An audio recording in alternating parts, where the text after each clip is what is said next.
നാരായണ നാരായൺ ഇവിടെയാണോ? ഇന്നടുത്തൊന്നുമില്ല. ഇവിടാണ് സ്ഥിരമായിട്ട് പകലുറക്കം. രാത്രിയോ? രാത്രി സാധാരണ ഉറക്കല്ലോ. പിന്നെ വേണമെന്നുണ്ടെങ്കിൽ ഇവിടെ എവിടെയും കിടന്നുറക്കും മൂപ്പര്. ഈ കക്ഷിക്ക് വീടില്ലേ? വീട് എന്ന് പറഞ്ഞാൽ കാണൊക്കെ മൂപ്പരെ വീട് തന്നെ.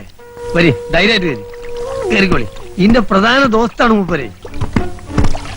നോക്കണേ നാരായണ. അതല്ലേ ഇവിടെ ഒക്കെയാണ് മൂപ്പര് ആസ്ഥാനം. എത്ര ചോര കണ്ടോനാണ് ഇവൻ. ഇതാ വേറെ ഒന്ന് കണ്ടോ, മനുഷ്യന്റെ ചങ്കും കോരിൽ എവിടെയൊക്കെയാണ് നമ്മളെക്കാൾ കൃത്യമായിട്ട് അറിയാൻ. നമുക്ക് കൊല്ലും കൊലപാതകമൊന്നും വേണ്ടട്ടോ.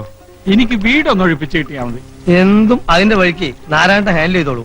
പന്ത് ഇപ്പൊ നമുക്ക് വിട്ടെന്ന സ്ഥിതിക്ക് ഇനി സാറ് കളിയിൽ ഇടപെടരുത്. നാരായണൻ പന്ത് ഏറ്റ് ഗോൾ മുഖത്തേക്ക് പാഞ്ഞു കയറും, ഗോൾ അടിക്കും. പോരെ? നാളെ ഇനി എവിടെ ചെന്ന് തപ്പും? നമ്മളില്ല കൂടെ. നിങ്ങൾ നടക്കി വരി പോവാ.